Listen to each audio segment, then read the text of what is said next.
Westeros has mighty rivers, but none of them compare to the Rhoyne.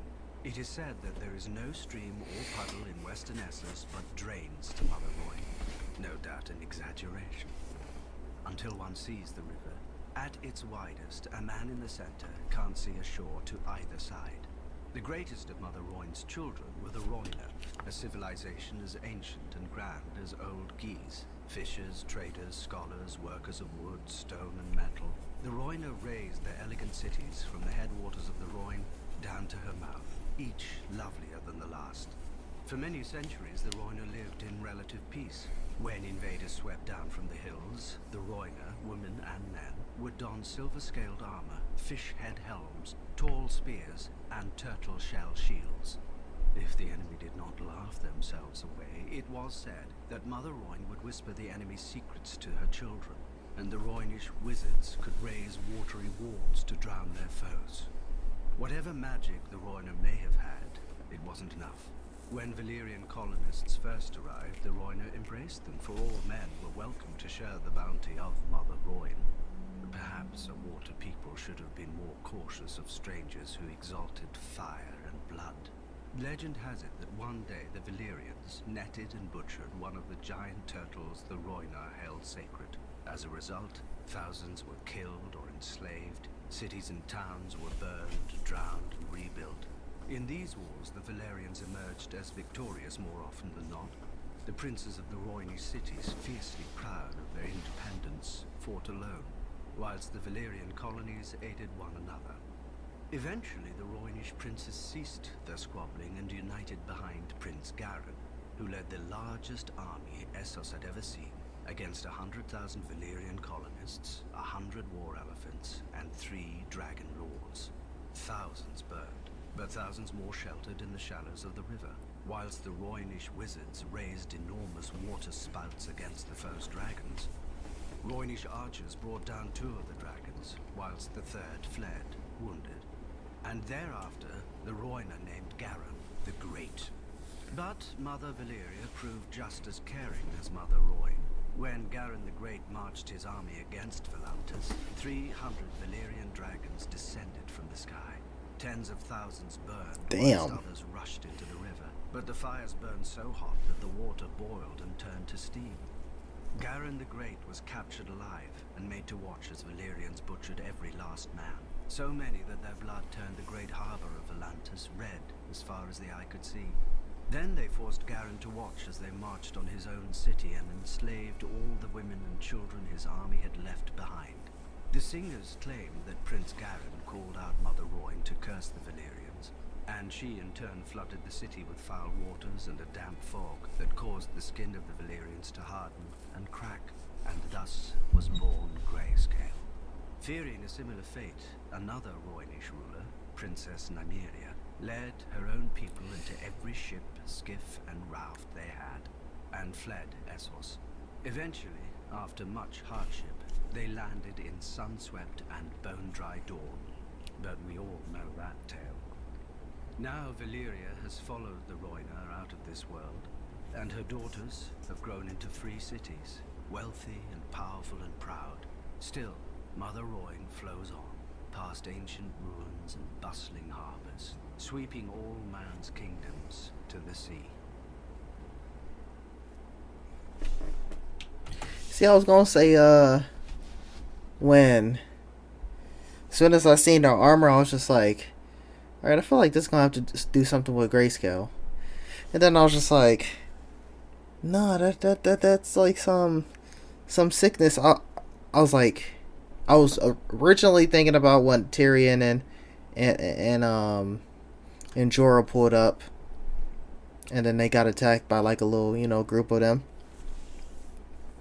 And then I'm like, nah, cause we're talking about other people having it. You know what I'm saying? We're talking about I think Gilly's had one of her sisters or some shit like that, and then Stannis' daughter. And I was just like, okay, yeah, I don't see how that's gonna set it up there. But I guess I was right all along. I mean, I don't know how to spread, but the origin at least. Than Grayscale. and far past the point of reason. A legend calls it Prince Garin's curse, after an ancient eastern prince whom the Valyrians hung in a cage and forced to watch the immolation of his city and people. As his city burned under dragon flame, this prince called on his god for vengeance, and a thick fog of foul humors rose from the Rhoyne to smother the Valyrians with grayscale. But if diseases could be called down by the vengeful, we'd have no health in the world.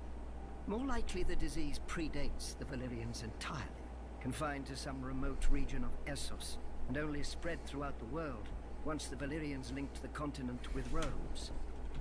Hey, yo. Listen, man.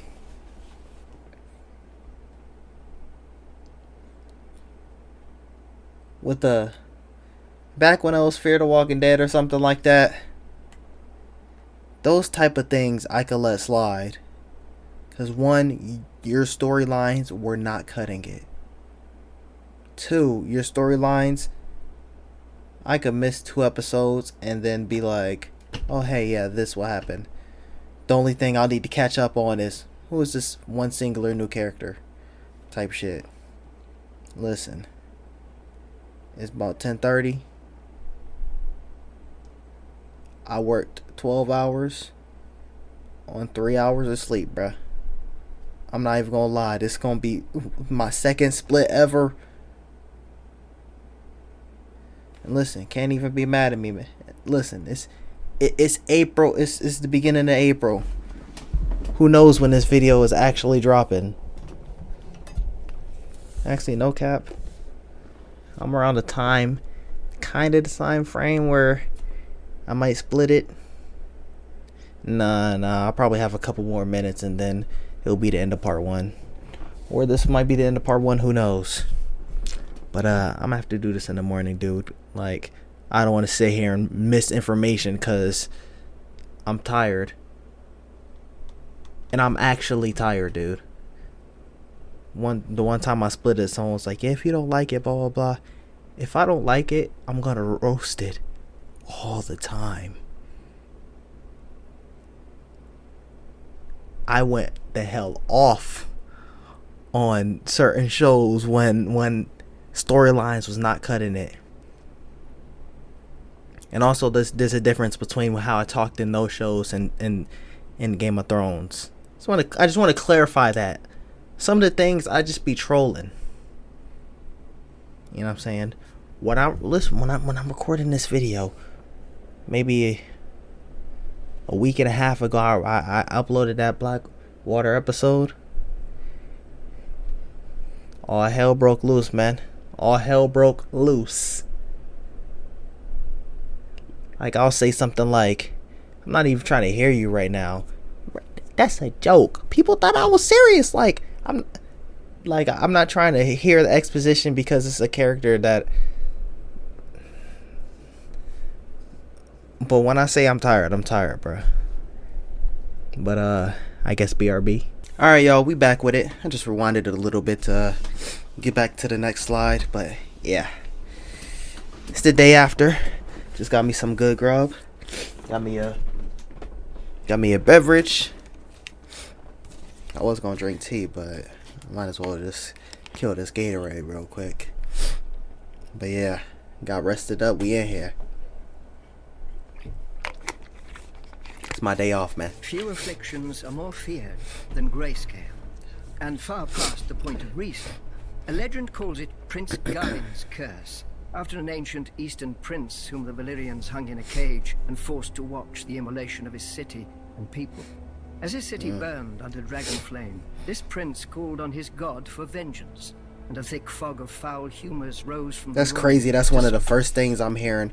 I just, in like an hour, and uploading the first video to the season 2 history and lore, talking about Dragonfire. Mother the Valyrians with grayscale. But if diseases could be called down by the vengeful, we'd have no health in the world. More likely the disease predates the Valyrians entirely, confined to some remote region of Essos, and only spread throughout the world once the Valyrians linked the continent with roads and dragons.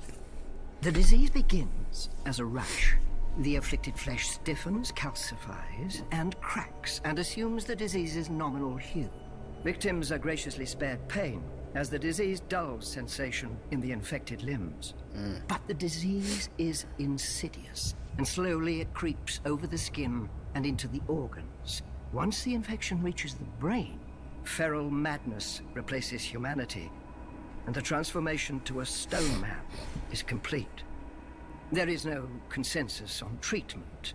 Some maesters advocate mustard poultices, vinegar rinses, and scalding hot baths. Others claim only 3 cures: axe, sword, and cleaver. Hacking off afflicted parts does sometimes stop the spread of the disease. Okay, sometime. All right, that's what I was wondering. That's what I was wondering. Many a man has sacrificed an arm or foot only to find the other going grey. Those who have been miraculously cured of grayscale are few, and usually were subjected to so many treatments that isolating the responsible cure is impossible. Besides, few maesters, priests, or healers have the courage for such experiments as would prove a cure. Grayscale is highly contagious, being known to spread from even the slightest contact with an infected person. Hence the current occupation of Valyria by the Stone Men, exiled from their homelands at the first sign of the disease. What they do there, with their final months or even years, for Grayscale is a slow killer. No one knows. No one wants to find out. Yeah, I was gonna say, man, cause Stannis got his daughter right, but she did helly treatment. Lysandra, hold on. The great masters of Marine, as if calling themselves such could make them so. Oh, Missandei, I'm thousands of years. I'm fucking tripping. Hey, I like her too, but every time I first saw her name, I was just like, cause it won't be da da da da da da da Missandei. It'll be Missandei, huh? So it'll be her name pop up, and I'm like, did I should just say Melisandre? I'm like, okay, now I'm tripping. And then I had to actually pay attention to someone say her name. Years ago, during the height of the Giscari Empire, Marine was second only to Old Guise in wealth and glory. A paradise by the sea, if one didn't mind the constant clinking of chains and cracking whips. Slaves built Marine, and on their backs the city rested like a litter. Then came the dragons of Valyria. The masters of Old Guise would not bow, so they burned. The Valyrians tore down their walls, burned their pyramids to ash, and sowed their fields with salt and skulls. An old slave woman once told me that the Valyrians intended to break the chains of the Giscari slaves, absorbing them into the Valyrian freehold where every man held a vote. But the great masters of Marine received their new overlords in the great temple, plying them with gold, wine, and all the wealth that slavery had brought them. And the Valyrians instead took up the whip themselves. I do not believe it. As their empire expanded, the Valyrians needed more and more bodies to feed their mines and colonies, when no wage could ever tempt a free man. The great masters merely accommodated their new customers, staying rich as the Giscari Empire crumbled. After the doom fell on Valyria, the great masters worried for their fortunes. By this time, the Valyrians were their greatest providers and purchasers of slaves. Then the Dothraki horse lords swept out of the plains of Essos, and proved to be as fond of slaving as the dragon lords before them. The great masters grew richer still. For the first time in its history, the great masters alone ruled Marine, and chaos ruled the rest of the world. The fighting pits swallowed men who in previous centuries would have filled the ranks of the Valyrian armies. Without these soldiers to maintain order, the wealthy had to buy their own, which the good masters of Astapor were more than willing to sell. If the buyer's nerves still needed calming, the wise masters of Yunkai could sell him further release. The great masters, the good masters, the wise masters. Yet none was so great, good, or wise that they recognized our queen for what she was. Her ancestors had destroyed them, then become them. Perhaps they assumed she would bend as easily. But our queen does not bend. She breaks. I think since we got a little bit more, hold on now, we going back to Night's Watch. I was gonna say since we get in we got a little bit more, what was it called, information on the Essos. This is about to be a lot of their commentary. Each brother of the Night's Watch swears a sacred oath to protect the realms of men. That doesn't mean pissing about, waiting for the cold to finally put an end to you. It means bleeding. It means fighting. It means going beyond the wall and hunting down those who mean harm to the realm. So how do you get 1,000 rapists and thieves to fight together, to bleed together? That's the burden of the Lord Commander. He keeps the builders building, the rangers ranging, and the stewards stewarding, or else it all falls apart. I've never heard those as verbs. Chosen from and by his fellow brothers, and he serves for life. A long time ago, you may have had men from Queensgate and Longbarrow and the other 16 castles of the Wall come to Castle Black for an election. These days, you'd be lucky to scrape a few dozen from Eastwatch and the Shadow Tower, or however many they can spare who cast votes in their stead. All the same, the brothers are allowed to name whomever they think worthy of the title. Then we vote until one man receives a majority, however long it takes. Some elections have lasted less than an hour. Some have lasted weeks. One even lasted 2 years. Damn. Maester Aemon has said there have been 997 Lord Commanders since the Night's Watch was founded. Back then we had true soldiers, men of honor and strength. Now look who mans the wall. Bastards, peasants who stole a sheep to bugger, and fat little nobles who weren't worthy of their Lord Father's land. But the Lord Commander must find a place for them all, and turn these walking piles of horse dung into soldiers of the Night's Watch.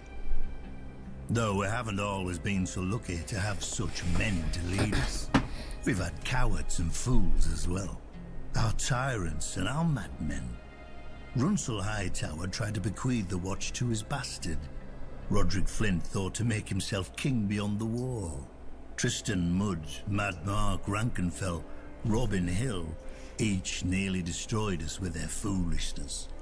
600 years ago, the commanders at Snowgate and the Nightfort even went to war against each other. The simpering Lord Commander asked them politely to lay aside their quarrel, and incredibly they did, because they joined forces to murder him. The Stark and Winterfell had to intervene and take both their heads to save the Night's Watch. Now we've got more mouths than we can feed, a southern king in our castle, and cells full of wildlings, and no Lord Commander, since the last was betrayed by his own men. We need a new leader, a man respected enough to hold the watch together in this dark hour. I mean, he won, bruh, so. A leader strong enough to make sure that the Night's Watch survives the coming winter, no matter the cost.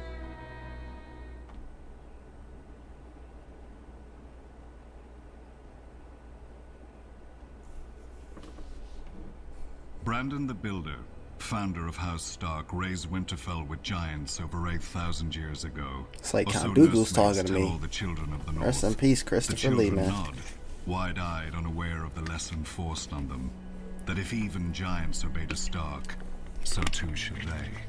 But like every other castle, Winterfell was built in pieces over thousands of years.